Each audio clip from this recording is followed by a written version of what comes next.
Hey, what's up, everybody? It's me, Chris Herman, here for another episode of On Deck, being filmed, recorded, produced, edited, distributed, and all those things right here at the Herman Agency in Fort Lauderdale, Florida. Today, going monologue, this is going to be episode 74. And today's topic is Joe Rogan. As it says on the card, today's topic, Joe Rogan. Man, I got a lot to say about this topic. Any of you that have been paying attention to the news lately will see that Joe has found himself in some hot water. I would say some of that not deservedly so, and some of it deservedly so. And, you know, I want to address this topic because I think any of you that know me know that I'm a big Joe Rogan fan. I can't tell you how many episodes I've listened to. It's a lot. Listened to countless hours of his conversations. I've learned an incredible amount of information. I've been exposed to new ideas, people, thought processes of all walks of life, and I have always found, and still do, find his podcast to be a real source of informational and educational wealth. And so, what's happened recently, there's really been two things that have happened. The first started about, maybe a week and a half, 2 weeks ago, when Neil Young, the famous musician from the 60s, 70s, 80s, and 90s, a man I have always tremendously respected. I've always liked and appreciated Neil's music, his stance. The guy to me was a real walk it like you talk it, 60s counterculture revolution guy, a guy who was never afraid to speak out against the man and stand up for principles, which he's doing now. But this whole thing with Joe started with Neil saying, hey, he wanted his music pulled from Spotify if Joe was going to be on the platform as well, too. He did not want his music to be distributed by a platform that was supporting Joe, because Neil felt that Joe Rogan has been, distributing misinformation about vaccines and COVID. So that was the first thing that happened, and then Joni Mitchell followed suit, and to which Spotify said, okay, see you guys. And Joe issued what I thought was a very classy response, in which he said, hey, listen, I've always tried to have open forum conversations. I do the best that I can to prepare. I can do a better job always of having more diverse information. I respect and really like Neil Young and his music. I'm not mad at him. He's made a decision for himself, and but I stand by what I do. And I thought that was a really classy response. And as somebody who has listened to a lot of Joe Rogan episodes, and particularly the ones in question, which were with Dr. Robert Malone and James McCullough. Forgive me if I don't get those names exactly right, but they are both significantly esteemed medical doctors in their fields. I think James McCullough, if I'm getting his name right, is the most published doctor in his particular chosen field. I'm sorry, the other guy's name, I'm just forgetting it right now, but it was one of the inventors of the RNA vaccine technology. And so you have two people incredibly experienced in their fields, incredibly knowledgeable, sharing their insights on what they thought were some of the things that have gone wrong with the COVID response, missed opportunities that they felt that the government had in terms of being able to, in addition to supporting vaccines, also support different therapeutics. They spoke out against some of the sort of coordinated mass media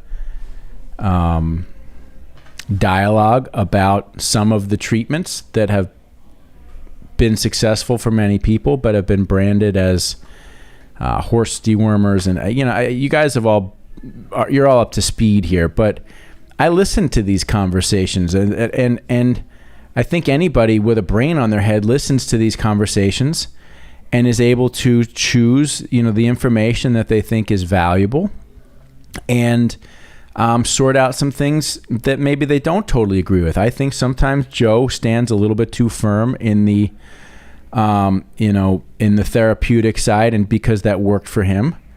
I think clearly the vaccine has worked very well for thousands, if not millions, of people. But that being said, there should be the ability to have an open dialogue in our country about other ways to handle the pandemic. Okay? Yes, have the vaccines been successful? It seems like overall they have been in reducing hospitalization and death, particularly amongst the most vulnerable. Have there also been other treatments along the way that have been helpful to people to prevent them from getting into the hospital? If you listen to these doctors and many others, the answer is yes. But there's not an open dialogue about this. So Joe Rogan's podcast is one of the only places where there's open conversation about this stuff. Now, a lot of these conversations go against the narrative, which is get your vaccine, get your vaccine, get your vaccine, get your vaccine. Okay? But why can't we have open and honest debate and intelligent conversations without that being labeled misinformation? Misinformation is a word that is being used way too much these days. And I just think that we are on a real slippery slope. And so, Neil Young pulls out, Joni Mitchell pulls out, Joe issues his apology, Spotify stands by him, and in my opinion, I'm like, all right, good. Neil took his stand, Joni took her stand, Joe took his. The world moves on. Unfortunately, as part of this whole narrative, there was a compilation, and no, let me rephrase that. Not unfortunately, okay? There's nothing unfortunate about what has happened, but a compilation video from Joe's many podcasts over the years has surfaced in the last week. And in that video, it is a compilation video that is very unflattering to Joe, rightly so. And it is a compilation of different episodes in when he's having conversations and he uses the N-word in these conversations. But he does not refer to the N-word as the N-word. He says the actual full word, which I think we're all clear at this point in time. That's just not an acceptable word to say. Never has been, but certainly now is not. And there are two components to this video. One is, I think it can be said that, and I believe Joe in this, and this is where I think he was, where he handled it, because I think he did some things right, and I think he did some things not right here. So I'm going to elaborate on both. Again, this is just my opinion, but it's very easy these days to put together compilation videos and take people's words out of context. Joe says that in these video clips that were compiled together, he was having dialogue in which they were talking about this word, not saying the word derogatorily, but they were referencing other artists, other comedians, Red Fox, Richard Pryor, and they were referencing those conversations or talking about the word, and instead of saying the N-word in these conversations, he used the actual word. But when you slice it down and you just hear a bunch of him saying the N-word, the N-word, the N-word, the N-word, the N-word, of course, it sounds and looks terrible. And I think that he fairly and reasonably addressed that and said, hey, listen, this is it's a compilation video. It really puts a real bad look on me. I agree. It looks horrible. These words were taken out of context, but I should have never said the word. And I believe him in that. And I think that was a fair apology on him. He did say he was sorry. And I think that's fair. Where I don't think that he has really handled this as well as he could have, and I do feel, a little bit like, it's really not a good look, is in that compilation video, they reference a very old podcast where he's sitting with two other comedians and he's talking about going to see a movie, The Planet of the Apes. And he's talking about the story of how he went to see the movie in, a predominantly urban market and in a predominantly urban theater. And he uses language that is, it's absolutely inappropriate and it is racist. I mean, in my opinion, what came out of his mouth is a very racist thing to say. I think it's just something dumb that flew out of his mouth. I don't find him to be a racist person. I've listened to thousands of hours of his conversation, not thousands, hundreds. Not once have I ever said, man, this guy's a little racist. But he said something at that time off the cuff. It came flying out of his mouth, and it was totally inappropriate.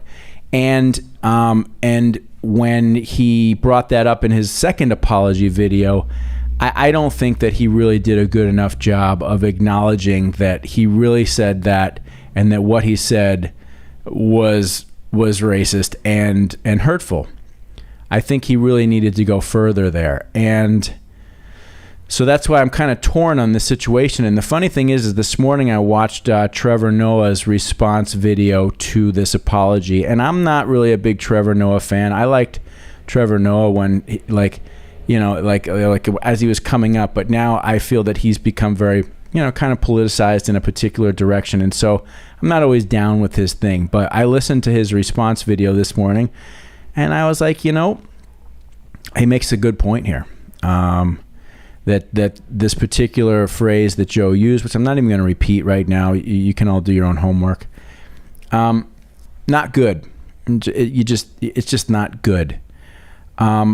People make mistakes. People say stupid things. Sometimes things fly out of people's mouths that they just shouldn't.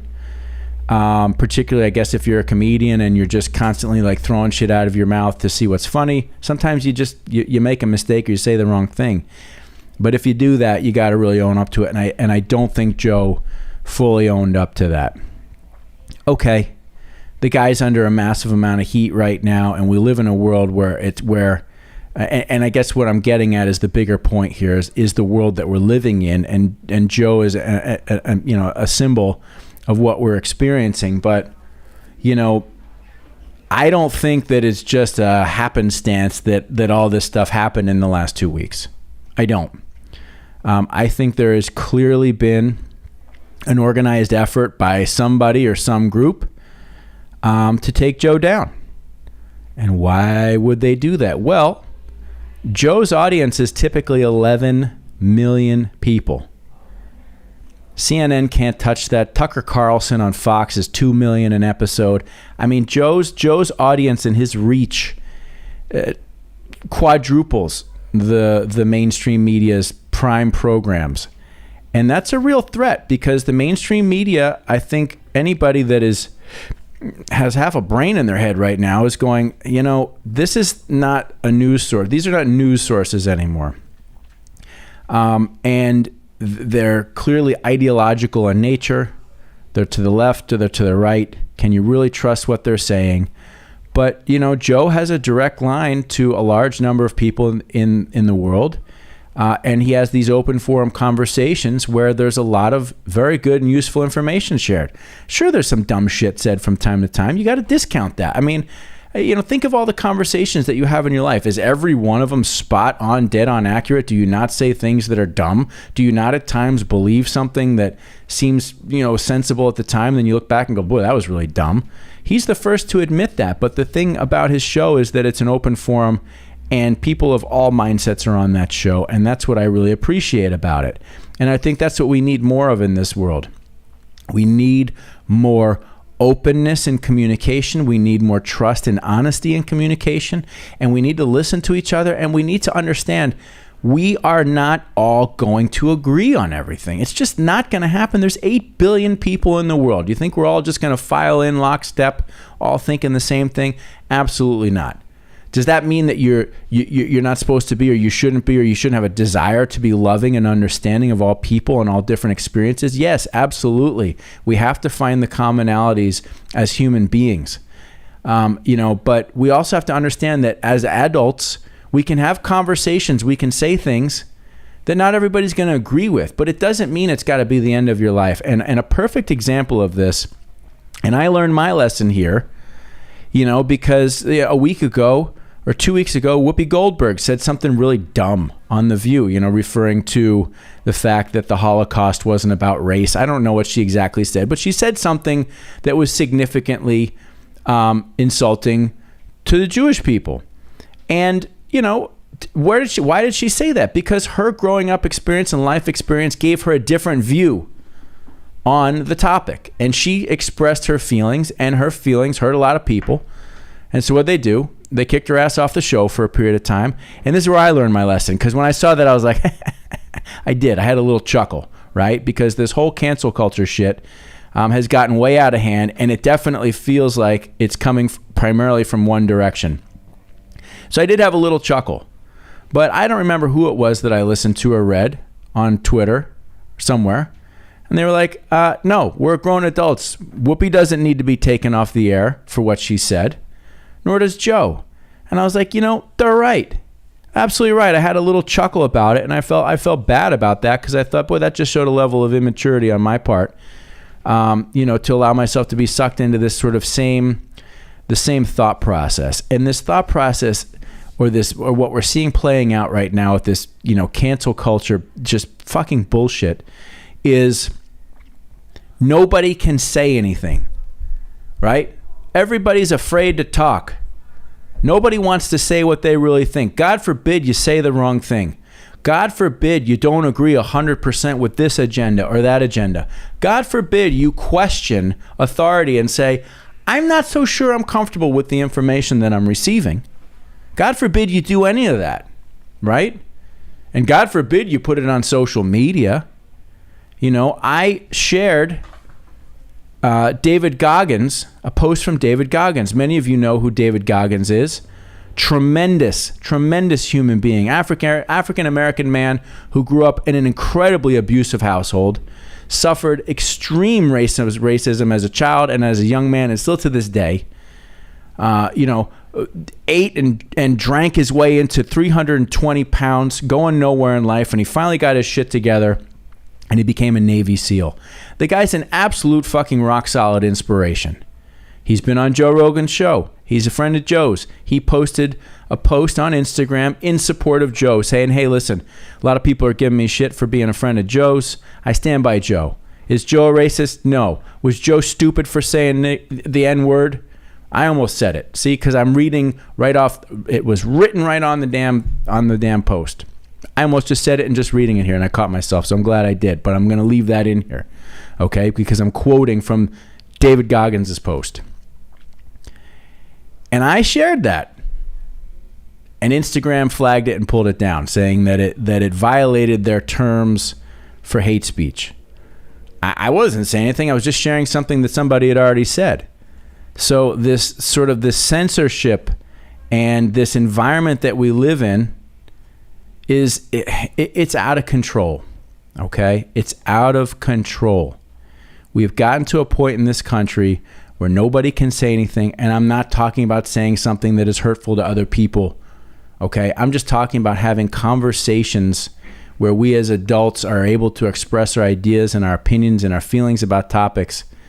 It's just gotten to the point where everybody that I know is afraid to say what they really think. They don't want to speak out. And I think that's a really dangerous place for us to be in. It's extremely dangerous. We've gotten to the point where at one point in time, this whole agenda, this whole march towards this started off in legitimately being compassionate and caring about other people's feelings, or people who maybe have had a different experience, or disenfranchised, or who have grown up in different races and colors that didn't have the same, perhaps if you would call it, Anglo experience, and for us to be understanding about that. There's nothing wrong with that. We should all work very hard to understand the challenges that people go through in this world of different races, different cultures, different socioeconomic backgrounds, okay? Yes, we need to have that compassion, and I think any one of us that would sit down together has that. There are some that don't, but that's because they haven't learned any better. They haven't been taught. They've been exposed to the wrong things growing up. Maybe they had hurt and pain in their life and then they just take it out on somebody else. But the point that I'm trying to make is what started off as a movement to be more caring and considerate to other people has turned into something that is absolutely out of control. People losing their livelihoods for saying one wrong thing, or saying, and I'm not saying Joe said one wrong thing, but Whoopi Goldberg said one wrong thing. They pulled her off the air. Don't know when she's coming back. I mean, how many more of these do we need to see? And when does it stop? Who's next, right? Who's next to say the wrong thing? They're gone. They're gone. Who's going to be left when we rid the world of every person that said something at some point in time in their life that was the wrong thing, that maybe they made a mistake, maybe they said the wrong thing? And I'm not talking about people who are legitimately hateful. I'm talking about people who did something dumb at some point in their life and grew up and moved on. When we rid the world of everybody, who's going to be left? Who's going to be left? Why are we doing this to ourselves, and why are we allowing this? Joe made a mistake. He made mistakes. He said a word he shouldn't have said a million times. You heard me just now. I almost said it just in trying to quote somebody else's words, right? It almost flew out of my mouth by mistake. Again, I'm leaving it in here. But the point is, people make mistakes. People say the wrong thing from time to time. It doesn't mean they're inherently a horrible person. But this notion that we've just got to rid everybody, it's troubling. Now again, I think Joe handled some of his response well, and I think he handled other parts of his response not so well. And quite frankly, I'd like to see him give this some little thought, have a little time to think about it and say, you know what? That particular comment that I made about going to the movie theater was a fucking horrible thing to say. I said it, and it was a racist thing to say. I don't know why it came out of my mouth. It just did in the moment. But it was wrong, and it was hurtful, and I'm deeply sorry for it. Okay. Let the world judge him or you or any of us on that. Because we all make mistakes. We all say the wrong things. But as adults, we've got to get to a point where we just let it go. Is an apology real? Can we apologize? Is anybody even capable of offering a real apology these days? Right? Or is everybody so defensive and fighting for their life and fighting for their positions, fighting for their jobs, fighting for their livelihoods, that God forbid they say the wrong thing? How do you even handle that? You got to go into constant PR mode, on every word that you say. And now we live in an environment where we don't have freedom of speech. We do not. One of the fundamental bedrocks of this country, of the greatest country in the history of the world. Freedom of speech, freedom of expression, freedom of the press. It's fucking vanishing right before our eyes. And we're all afraid because we see this stuff happening. This one's getting taken down. That one's getting taken down. We all see this shit happening and everybody's too quiet. Nobody wants to stand up. What's going to happen? I think I know what's going to happen. I'm going to address it in another episode. But it doesn't look good. It doesn't look good when our fundamental rights and freedoms of expression are slowly extinguished out of our own fear to speak up against what is clearly not right. We must learn to love, understand, forgive one another, and find common way forward. And I know Joe Rogan feels that way because I've listened to 100 of his episodes. It's at the freaking bedrock of almost everything he talks about. The guy supported Bernie Sanders. Still gonna rip him down.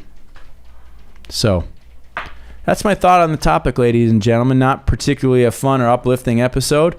Don't know who will listen. Don't know who cares. But if you do, comment, send me a text, send me a direct message, do something, communicate with me, because I just feel like we're getting to this point where if we don't start sharing our meaningful thoughts about what's going on in the world, it's going to be too late.